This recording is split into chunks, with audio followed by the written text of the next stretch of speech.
All right, how is everyone doing? Hopefully the audio is actually fine. Let me know if it's all good. So I've got a fan blasting at me because it's super hot. But yeah, I would love to know you guys are doing well. And yeah, I mean this is sort of my wild card. This is where it's at. Yeah, we are. Oh, someone's rung my door. Give me a sec, guys.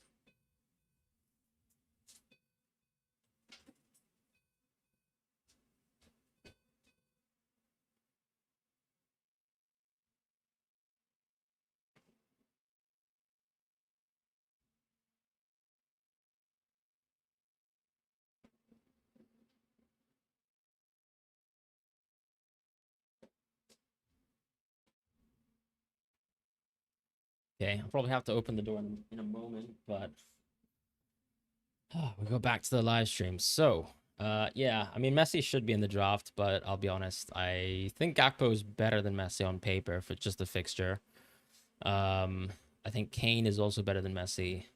And then for bias and bias alone, I've gone Oyarzabal versus Uruguay. I do think Messi's better than Oyarzabal. Dani almost should be starting once again, so he's a pretty good differential to have, but I'm not sure if he's like, like a guaranteed bona fide amazing pick. What will I do when Fofana goes over 5%? Gosh. All right. I actually need to stay tuned to that.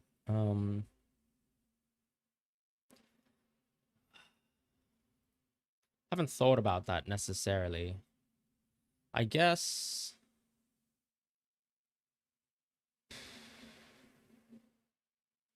man, Mane's about to go over 5% as well. Man, this game sucks. I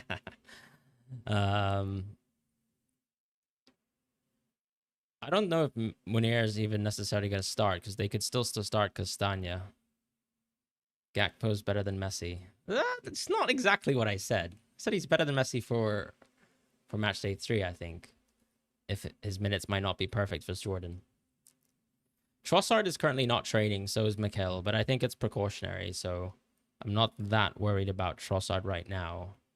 I only have Trossard because he's in scout bonus, whereas Doku is not.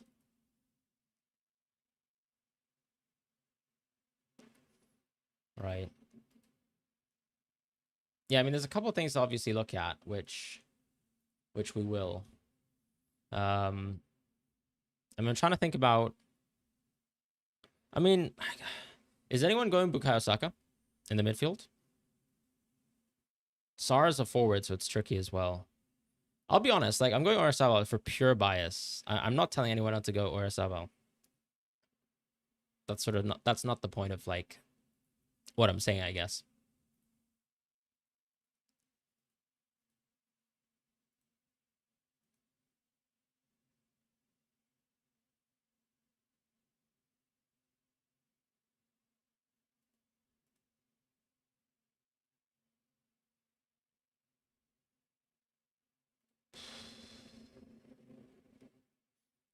Saka stinks. Okay. I changed my team a lot. Yeah, mostly because the 5% scout bonus changes a lot. Why is he at 4.9 now?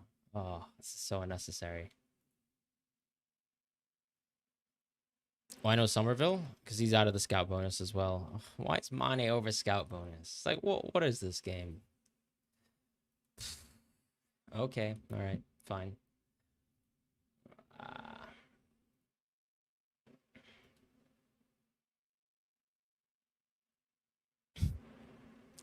I think that the key thing in terms of like why I would go for someone like Somerville initially and then drop him for scout bonus is things like I think like I might go back to even Casilla just because of this, but yeah, the general idea is there are picks that I think are good and better than let's say some of the picks without scout bonus, and there are picks that I think let's say would need scout bonus to be good. So like Kevin De Bruyne, I think is someone who doesn't necessarily need scout bonus, and since a couple of players have fallen out of scout bonus, I prefer Kevin De Bruyne without scout bonus compared to let's say Somerville without scout bonus, if that makes sense.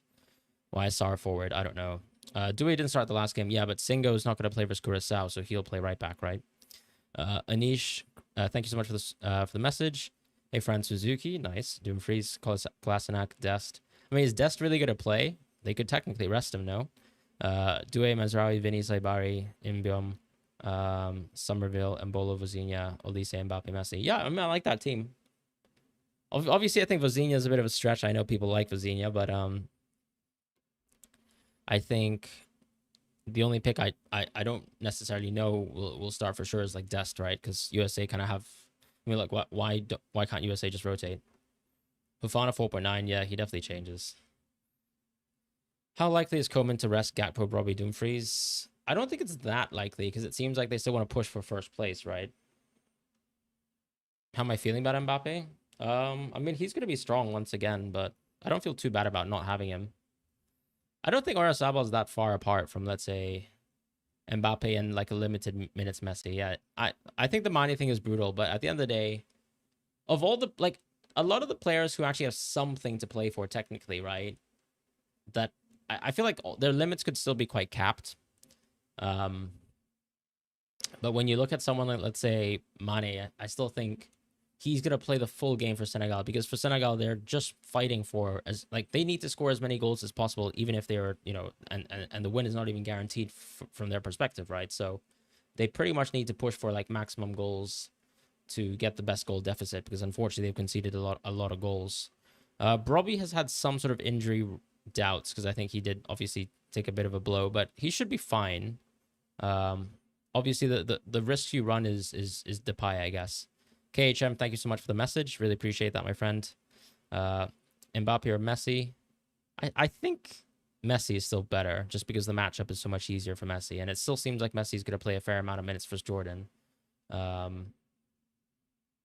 Do I think Messi will start? I think he will, but he could get subbed early. With Mbappe, I think he definitely starts. Wasn't there a source that basically said that Messi's going to play 45 minutes? Would I rather get Messi or Lamine Yamal on a wild card? I probably would rather have Messi. Gravenberg a good shout? Not necessarily, no. I don't think Gravenberg's the best shout. I mean, why is Saka a bad idea? Do you guys think Saka will start, or do you think he'll be benched? The problem is, I guess, Madueke has been generally playing quite well. So if they want to continue to protect Saka, they can continue to do that. What do you think about Konsa? Yeah, I mean, I think he's solid. Do I think Konsa is necessarily any better than any of the picks that I have, though? Not necessarily. Like, I feel like I've tried to pick as many attacking fullbacks as possible. And then with Chadli Riyad, I kind of think a clean sheet's a little bit safer with Morocco, no? You have Nico Paz. I mean, I like Nico Paz as a player, but I don't know if he's necessarily much better than all the other picks. Saka bench, to be honest. Yeah, that's the thing. I guess Saka will get subbed off early as well. Reason for Trossard, scouting bonus, and Belgium just have really good expected goals. His minutes have also been really good as well. It seems like the manager really trusts Trossard. Yeah. Leandros. But yeah, he's one of those picks, once again, in my team, purely because of scout bonus. Reasons. No other reasons. And also, I mean, the same thing with Saka, too. Like, Saka does have scout bonus, right? Or does he no longer have it? Let me have a look. Okay, he's 4.6. So Saka still has scout bonus, which is quite nice. So we might look to do a late stage Saka as well. Because something that's nice about Saka is he will give me an English captaincy. And maybe I can move Kane to Messi. Nah, I'm kidding. It's a joke. What are your predictions of Matchday 3 matches? I mean, we can kind of do them now. If I was just totally doing it off the cuff. I guess Switzerland would beat Canada 2-1. Bosnia, Qatar, probably 2-0. Morocco, Haiti, probably 3-0. Scotland, Brazil, I would say 1-2. South Africa, Korean Republic, 1-1. Czechia, Mexico, probably 1-2. Ecuador, Germany, I'd probably say that's 1-1. Curacao, Ivory Coast, I would say that is probably 0-3. Tunisia, Netherlands, I'm going to say that's 0-5. Japan, 0-4. Let's do 0-4. Japan, Sweden, let's do 3-2. Because I think Japan's going to rotate, right? Yeah, that could even be a 2-2. I don't know. Turkey, USA, I don't know. 1-2. I mean, like, USA don't really care about that game either. Paraguay, Australia, I'd probably say 1-0. Norway, France, 1-2. Senegal, Iraq, probably 3-1. Uruguay, Spain, I'm hoping that's like 0-2. Or 3-1. Cabo Verde, Saudi Arabia. I mean, let's hope Cabo Verde get a result. So hopefully like 2-2. New Zealand, Belgium, kind of think that's 0-3. Egypt, Iran, probably 2-2. Croatia, Ghana, I don't know, probably 0-1. Panama, England, probably 0-4. Congo, Uzbekistan, I would say 3-1. Colombia, Portugal, I'm going to go with 1-1 there. Jordan, Argentina, probably say 4-0, 4-1 maybe to Argentina. Algeria, Austria, maybe 1-2 Austria favored. No, I mean, I want Spain to win 3-1, sorry. I've probably been reading it like overdogs, but yeah, no, I think Spain win that game. Hopefully, of course. All right. I'm almost completely sunk in my chair, but let's actually answer some questions. Do I think Cucurella starts? I think so, absolutely. I can't really see why Spain wouldn't go for a similar lineup to the Saudi game. Why do you have Kane instead of Messi? I think his minutes will be better. Could be Rashford too. Like, what are we saying here? Like Rashford's. What do you mean, like Rashford on the right? Or I do think Reece James might be rested. I do agree with that. Salah has been missed by a lot as a midfielder. I mean, Salah is but he no longer has scout bonus, right? Yeah, so I don't think Salah's that interesting. You're gambling Van Aken? Fair enough. I know you kind of liked the play in terms of the set piece out there. Irfan Koridabari. Thoughts on this team? Vesage, Hakimi, De Kuyper, Medina, Dumfries, Doan. I don't know if Medina is going to play, my friend. I can't really see why Medina would play because he's already started 2 games. I probably think Tagliafico plays, no? Or maybe you go for Otamendi instead. Dumfries is nice, Doan's nice, Casillas nice, Saibari's nice, Vinny, Kane, Olise, Ueda, Gakpo. Apparently, Japan could rotate a bit. That's what the Japanese newspapers are saying. So I would say watch out with Ueda as well. But the rest of the team looks really good. What am I already did my predictions of Matchday 3. Good luck to you, Lambie, as well.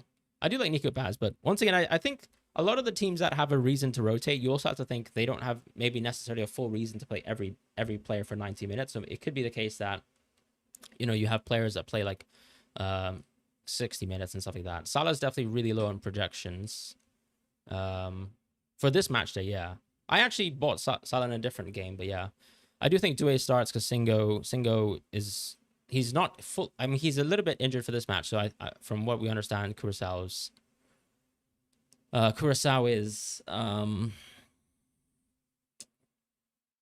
the Curacao game, like, Singo just won't be able to make that game because they're going to rest him. I think Mbappe starts. Argentina will rotate. Yeah, but there's been a lot of reporters who've mentioned that Messi's going to play decent minutes in the Jordan game. By decent, I mean like anything above 45 minutes. So that's quite a lot. Is it stupid to go Rashford over Saibari? I don't think so, but Saibari's still a really good option, who I probably would prefer anyways, because this is basically a forward in the midfield position.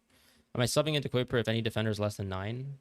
I mean, I can also sub in, you know, De Kuyper for another position, right? Technically, like another midfielder.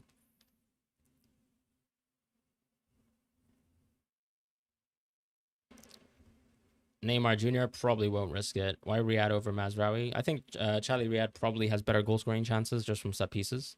You have to be the biggest thinker of all time. Every review, there's about 8 changes. How are you not stressed?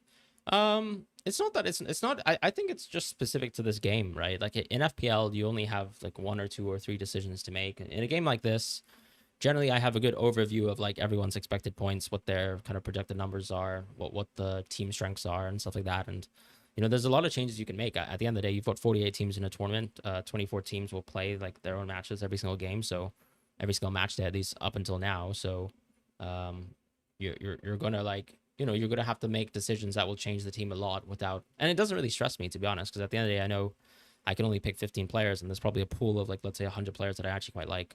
Am I going to Bruyne? Yes, I am. Nightmare, I saw your retracted message. I don't know if you're probably referring to Zico, Zizo, but yeah, I mean they've been fairly good this tournament. So I mean, the only thing with Egypt I do that does concern me, I guess, is like Iran have still been pretty good, I think. I know they conceded 2 goals to New Zealand, but I'm not sure if Egypt have sort of shown like an extremely top level. I still think like New Zealand have been like awful. Um, so yeah, that's partially why I'm targeting the Belgians this time round.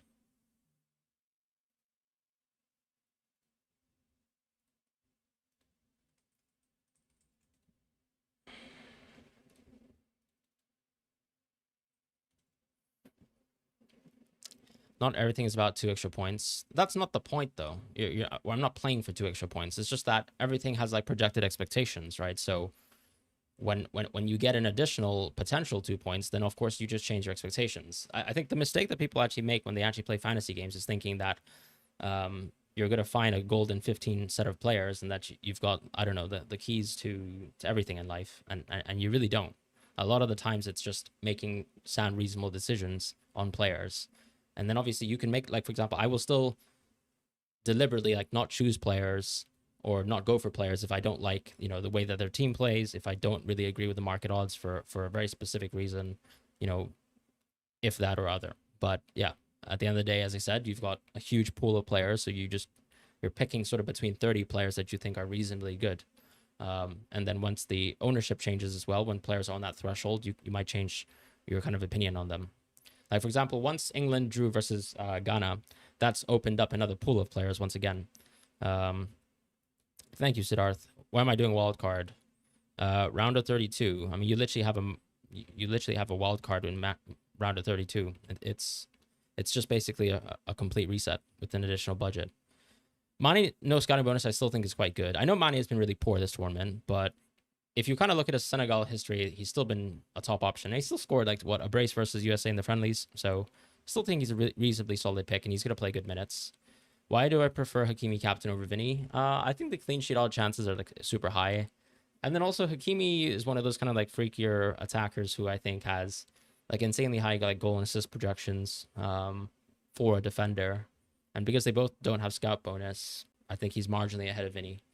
Part of that also is I think Scotland actually defended quite well versus Morocco. And yeah, I think that makes a difference in terms of what I can see being that like sort of top end ceiling for Brazil. Whereas, Morocco are kind of ahead in terms of clean sheets. They're also ahead in terms of expected goals, which Hakimi will also have a share of. Is Verbruggen not starting versus Tunisia? I think he is. I mean, I can't see any reason why he wouldn't. Bellingham, like, what do you mean in terms of as a pick or in terms of like, I probably wouldn't pick him just because he's above scouting bonus, but I mean, I love Bellingham as a player. How do I feel about an English defender like Reece James? I do think maybe the small concern with Reece James is like, could they not just afford to maybe rotate him once? KDB just has an excellent fixture versus New Zealand. Are you sure? No, Ismail Sarr is the way because on. I mean, Sarr is I'm not sure about it, but yeah, obviously he's been Senegal's best option. But that's also a 2-game sample, to be quite honest. I just think it's a little bit of like, I think we're reaching a little bit to say that Senegal can kind of like suddenly score 4, 5, 6 goals, because at the end of the day, this is the same team that basically still kind of got crushed by. I mean, they didn't get crushed. Let's be honest, right? The first half versus France, they were better. I don't think they were better at any half versus Norway. They were kind of decisively defeated, but also maybe Koulibaly just dropped the stinker of a lifetime. So all that to say really that I don't think we should think that the Senegal ceiling is that high, because yeah, I mean, a lot of Iraq's goals conceded really are just individual mistakes as well, kind of like the Koulibaly ones that I pointed out. So yeah, I'm not too worried. At the end of the day, Sarr's a forward, so that just nerfs your points projections as a player too. He's been relatively clinical. I can't say clinical when he missed a sitter in the first game. Julian Alvarez should start, but he's above scouting bonus. I don't love him. Lukaku should also start, and I think is on penalties. So I kind of prefer Lukaku to Julian Alvarez if you really think both of them will start. If I didn't go for Osayiwo, I would just go for Messi. No love for Diouf. I actually still like Diouf a lot as a pick, and I probably need to actually consider dropping Fofana if he goes above 5%. Not that I think it's like necessary, but it is an option for me. Can you save this wild card? Not really. I don't really see what's the point of saving the wild card. How's my English so good for a Spaniard? I mean, I actually grew up in Hong Kong in kind of like an international school, so I'm actually more comfortable speaking English and even Cantonese than Spanish, but I can still speak Spanish and I can still understand. Why Kane instead of Mbappe? Norway don't look good defensively. I'm not sure if that's true. I think at the end of the day, Norway, I agree, didn't look great versus Iraq, but I think also, I mean, Panama have played versus Croatia and Ghana, and let's be honest, Croatia and Ghana are not blisteringly good attacks. I think Croatia still got something like 1.7 xG yesterday, and I think Ghana were admittedly quite poor versus Panama because that was one of the worst games I watched, and I did fall asleep in that game, and then I woke up for the goal. But I'm pretty sure that Ghana still kind of exceeded like +1 xG, which is kind of similar to like if you kind of were to scale that for, let's say, Norway and their opponents. I think fair in terms of the results that we've seen. Like, what was Iraq's xG versus Norway? I can't imagine it was that high. I know they had 2 great headed chances, but yeah, that was still a sub 1 xG game for Iraq, which is kind of in line with the market expectation of the Norwegian defense, right? So yeah, I tend to look at that and just think Kane's going to have a much easier time on paper. Same with Messi. Or Zabal's a bit of bias, sure. But Gakpo, I would much prefer to Mbappe and Kane as well. Can we hear some Cantonese? You can speak to me in Cantonese if you want.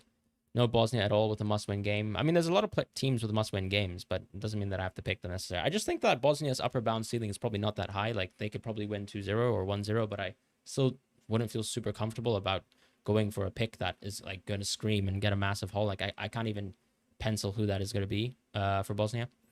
Dedic rolled out is pretty significant. Otamendi should start because Coloni has mentioned that he's going to rotate.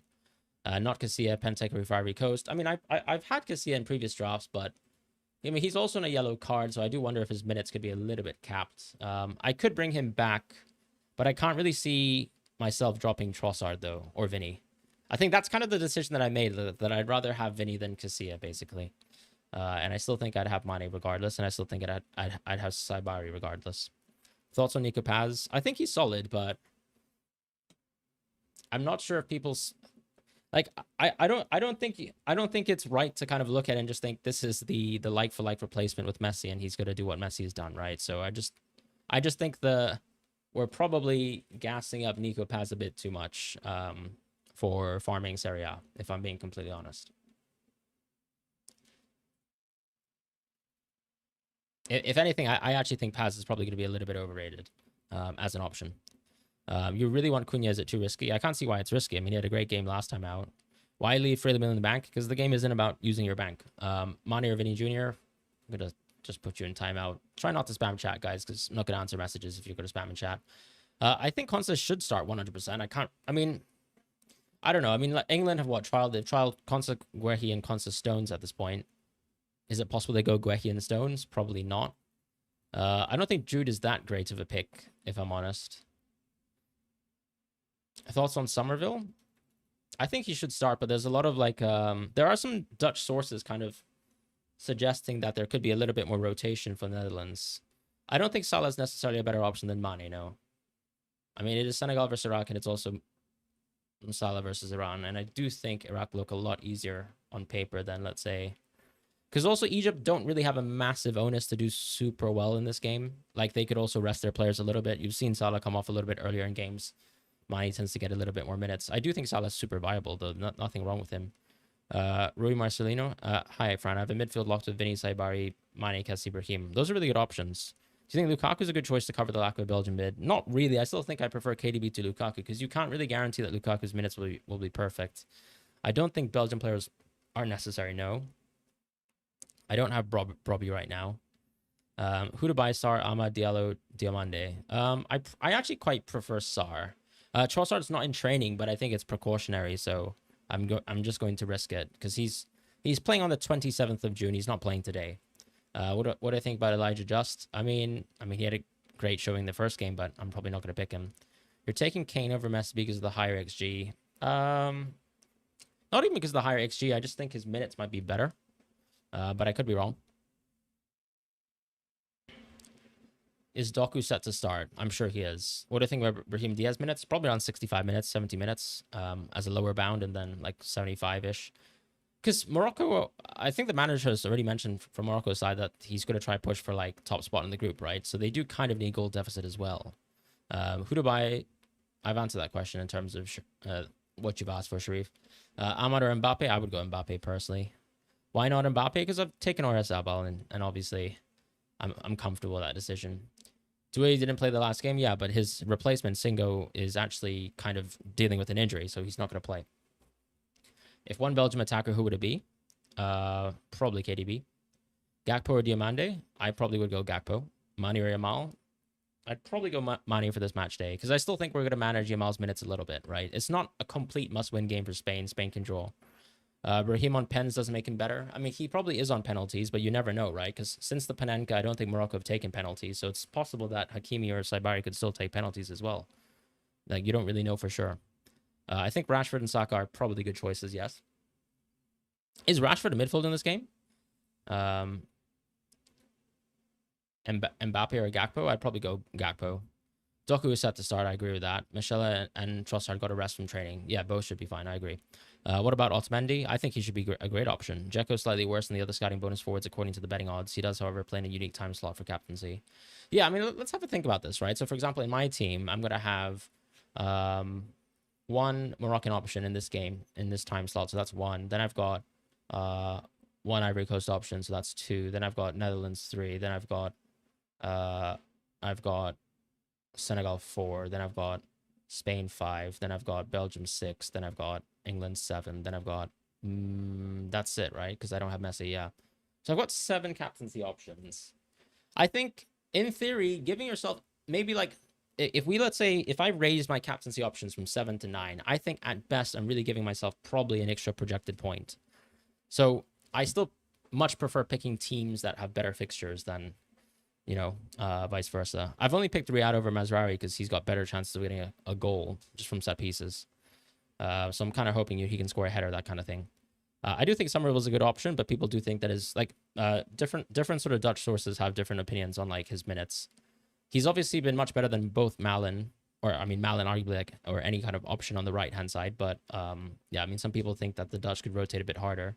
I can still pick Casilla, Ejon, so I haven't really completely locked on that yet. I think maybe I'm a little bit cautious that he's on a I mean he's on a yellow card, but that doesn't actually matter though, does it? I'm kind of waiting for some news as well on whether Manzambi starts. That would be ideal. I mean 6:30 as well. When do we get the lineups? I mean we're gonna get the Bosnian lineups as well, so we can just react to that. So that should come hopefully within a minute or so, and I can share it with you guys when that happens. Will Brobby start? I'm not 100% sure. Some people predict that Depay could start, but I think it's more likely that he does start. But I can't say that that's a 100% guaranteed thing to happen, because I don't really know like what the Dutch sentiment is in terms of rotating. Manzambi has to start. Yeah, I mean, like the thing is, I actually thought Manzambi should have started all the games so far, but you know what? Yeah, Kien is an interesting manager. Thoughts on Freeman? Probably a solid pick, but I don't know. It kind of feels weird to sort of like bet on, I guess, the USA when they actually now don't have stakes, right? If that makes sense. Like I kind of think, surely this is a game where Turkey can just show up and do something because they have no pressure. There's a rumor about Morocco rotation. I mean, what's the rumor? Is it substantiated by sort of like a good journalistic source or anything like that?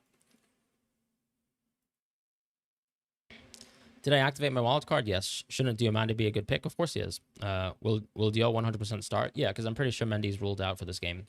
What about Argentina defense? Yeah, I think Otamendi's a really good pick.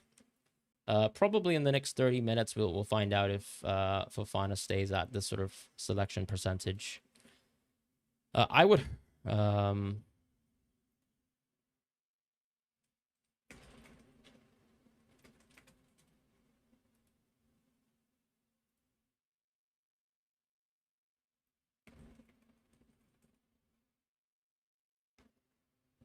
Why does picking Kane feel a bit risky? What do you mean by like what feels risky about it?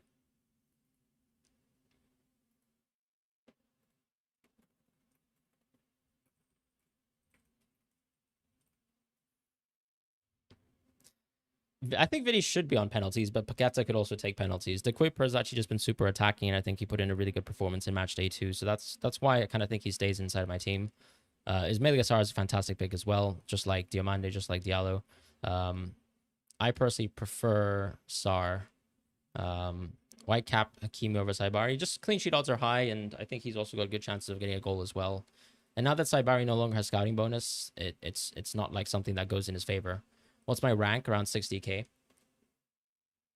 think like 64k or something like that. Will Van Heck start? I can't see why he wouldn't, unless, you know, they kind of full rotate. I could go Verbruggen. Oh, that's a good point, actually. Yeah, what am I even doing? I could go Verbruggen over Fofana, to be fair. And then I could change my team up again. Van Heck will start. Yeah, I can't really see why the Dutch won't rotate, right? I mean, sorry, would rotate. So I still think it's like Van de Ven, Van Heck, Van Dijk, and Dumfries. Ronaldo or Oyarzabal have the budget for both. I probably would prefer Oyarzabal. Why no England players versus Panama? I mean, I do have Kane, right? Yeah, Verbruggen, I guess, was not selected by a lot of people. If Manzambi starts, who am I taking out? I mean, I don't necessarily have to start at Manzambi, right? But let's see what the lineups are. I still can't see them being revealed yet.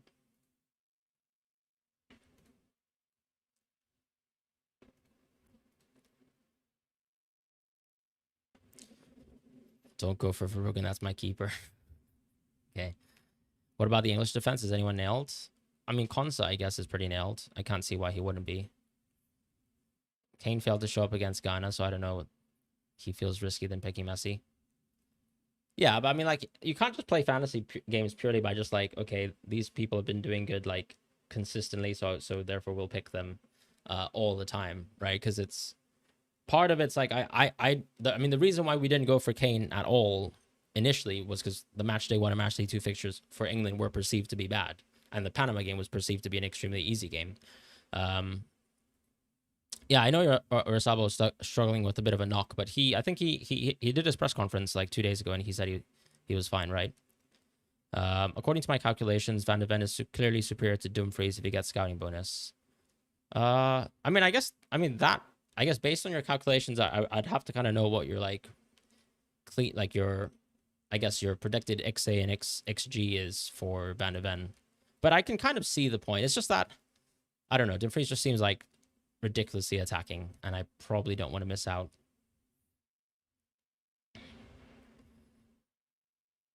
Because from the kind of like goal and assist spread odds that I've seen from Van de Ven, I don't think he's necessarily better than Dumfries. I think he's probably better than Van Dijk, though. Is Bellingham not better than Mane playing Panama? Yeah, but the problem with Bellingham is that his minutes are not perfect, right?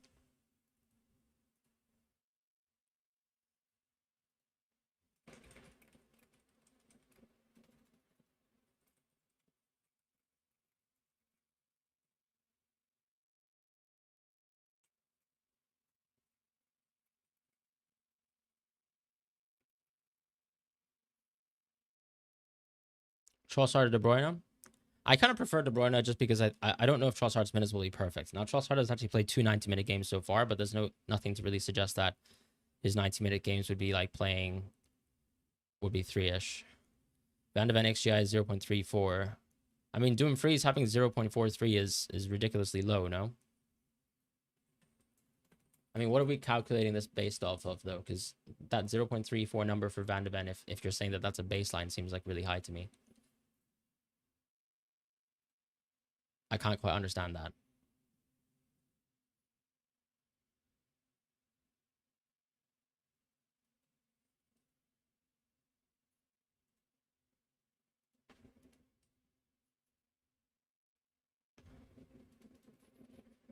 How strongly am I considering Van Dijk? I'm not actually really considering him, to be fair. Manzambi starts. Oof. That's good. Okay, actually, let's share the lineups. So you guys can see this, right? So, okay, let me shift it a little bit across.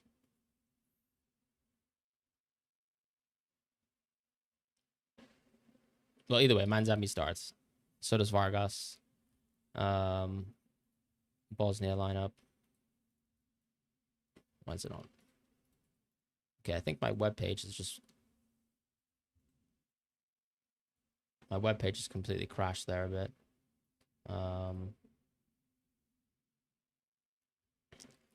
Okay, the Bosnia lineups are not confirmed yet. But yeah, the Swedish lineup is